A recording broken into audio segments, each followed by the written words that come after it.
Say again, sorry. Fun. Yeah. Lewis Hamilton is pushing to try and make it through.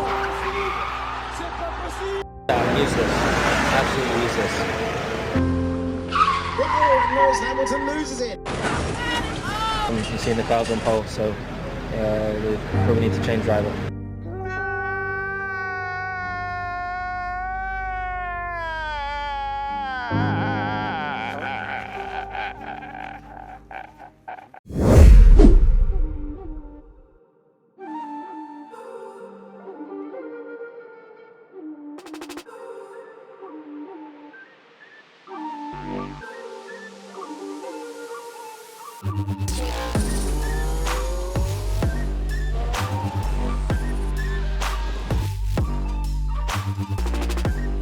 This year might be the return of the GOAT, guys. This season might be Sir Lewis Hamilton's season. Because, well, for those who don't know, F1 is restarting this weekend with the first race in Melbourne, Australia. And that 2026 season will be very, very interesting. First of all, we have a lot of changes in regulations. It's the first time in F1 modern history that we have so many changes in regulations. And it's really resetting the whole grid. So we don't know which team is gonna come on top, and that makes things way more interesting. Because in the past we did have some changes in regulations, but it was always benefiting one team more than the other. Recently, in 2022, we had the reintroduction of the ground effect technology. And you know, Red Bull was really favored by that technology. At that time, they had Adrian Newey as the technical director. And Adrian Newey started his racing career with the ground effect technology, so the guy was a genius when it came to that. So you know, Red Bull was dominant for 3 years in a row. Verstappen won the title 3 times back to back, and there was no competition to win. So it was a little bit boring. But to be honest and unbiased, before that in 2014, we also had a change in regulation, but that time it was benefiting Mercedes more than any other team. F1 introduced the hybrid engine, and you know, one of the main reasons why Mercedes decided to join F1 was because of the change and the introduction of the hybrid engine. So they had the best power unit on the grid, and they were the best team for 7 years in a row as well. Where it was a little bit different with Red Bull is that they had 2 very good drivers with Nico Rosberg and Lewis Hamilton, and therefore there was a little bit more competition. There was a back and forth between both of them. When Red Bull, you know, the car was really designed for Max Verstappen, and any driver that was sitting next to Verstappen had to adapt to his style of driving. Therefore, Verstappen was favored a lot. But we shouldn't take any credit from his accomplishment because this guy is a great driver as well. But this season is different though. This season is very different because now no team should be favored more than any other. So let's see. But to talk a little bit about those changes, I'm not gonna go too much into depth because you know it's very technical and I think not a lot of people are going to get everything. But what you should know about it is, first of all, well, the DRS has been removed. So the DRS was a way to increase your speed in certain area of the track. Instead, every driver will have an overtake button, which can be activated in many different places in the track. And then after that, you also have a change on the weight of the car, so it's going to be a little bit lighter. It's also going to be more narrow, therefore it should increase chances of overtaking. Then you also have the front wing and the rear wing that will be a little bit more active than before. The driver will be able to manipulate those areas of the car in order to increase their performance. And finally, you also have the engine that is going to change, and that will be a little bit more electrical. So it will be 50% fuel and 50% electricity compared to before where it was 80-20. Those are the major technical changes that you should know of. Then we have 2 new teams that are joining the grid. The first one being Audi. Audi is replacing Kick Sauber, so they are keeping the same people, the same drivers with Nico Hülkenberg and Gabriel Bortoleto, and the same team principal, Whitley, and technical director Mattia Binotto. Mattia Binotto, we saw him with Ferrari a few years ago. He was not as good as a team principal, but he's a very, very good engineer. So, you know, that team could surprise a lot of people. And on top of that, they have great engine. an engine that maybe is the best sounding one, and if it performs as well as it sounds, we could have a nice surprise. Then the second team is Cadillac, which is owned by General Motors. So it's a first 100% American team. The only other American team we have in F1 is Haas, but Haas is operating in Europe when Cadillac will be fully operating in the US. They invested a lot of money to join the F1. It's an additional team, an 11th team on the grid. So, you know, if you watch a lot of sports, you know that if you have a lot of money, you can easily be one of the best if everything is managed pretty well. And it looks so far that they are making some pretty good moves.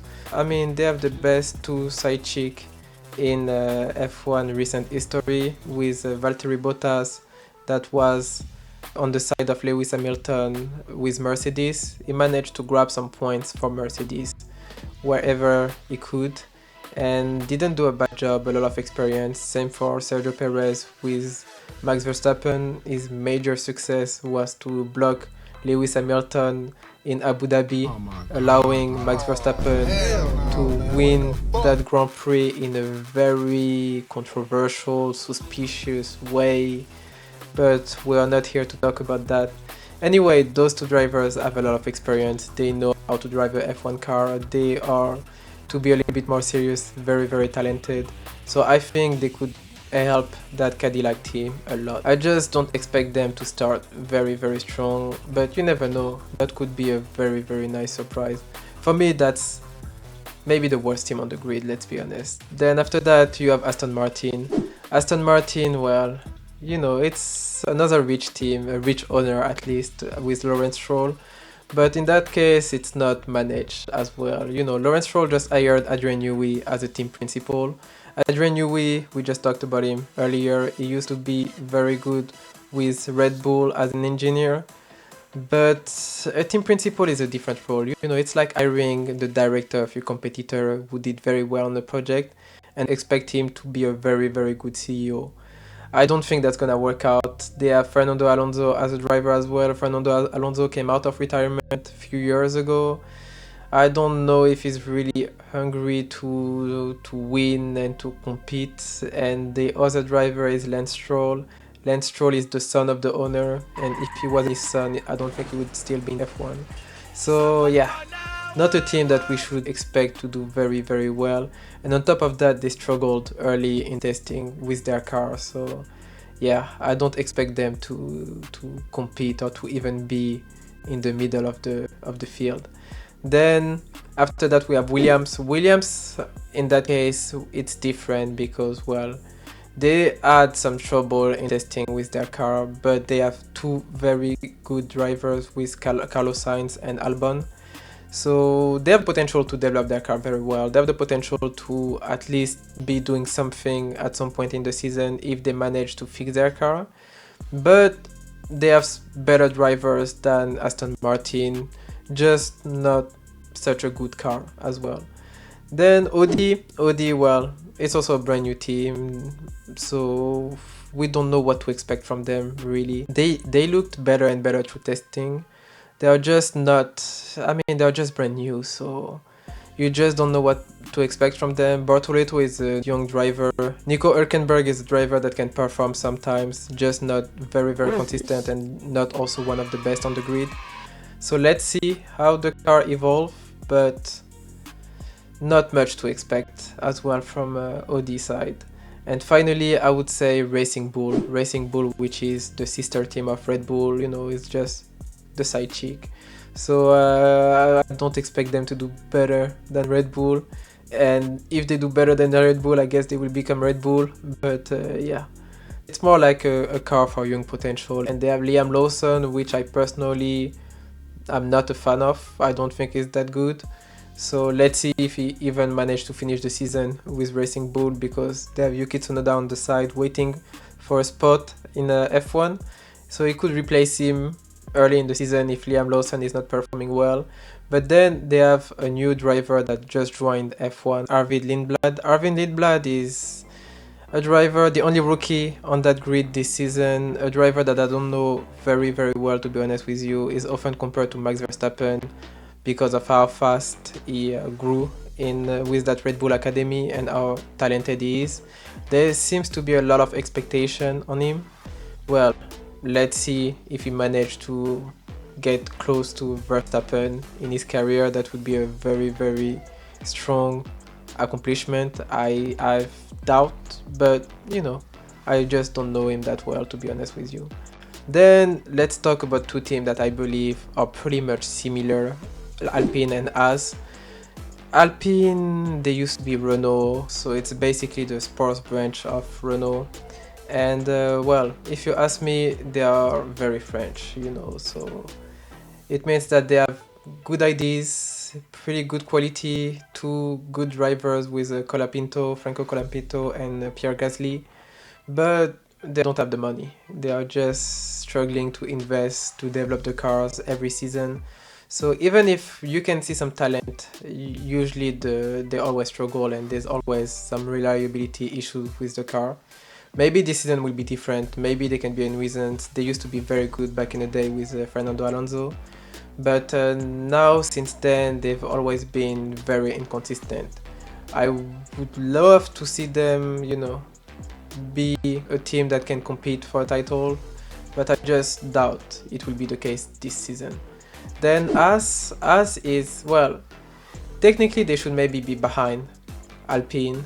I mean, at least historically, they're not as strong as Alpine, but they became very, very good in the recent years since the departure of Gunther Steiner, who used to be an icon on Drive to Survive, but not as good of a team principal.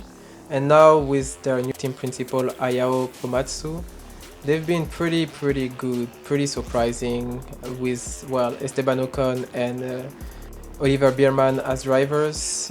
Oliver Biermann was the best rookie from last season. He was very, very surprising. Nobody really expected him at this level, but he adapted very, very well to F1. He was better than Gabriel Bortoleto, who won back-to-back championship in F3 and F2, so the division lower than F1. So a rookie that was surprising last season, and if he keep performing at this level, I would not be surprised to see him in a better team next season.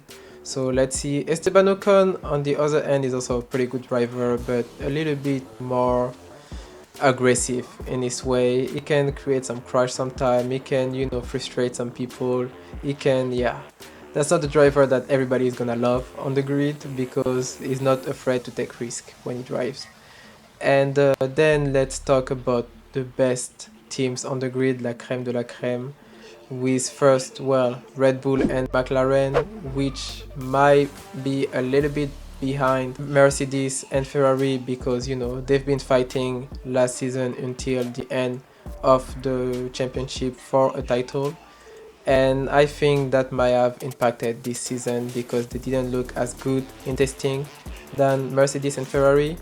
But there are two teams that we should never count out, especially McLaren. I mean, Red Bull, to start first with Red Bull, I just don't know what to expect this season. Last season there was a lot of instability, the departure of Christian Horner because, bad behavior stuff. If you ask me, he should have left a long time ago, but they finally caught him for something and that was too much.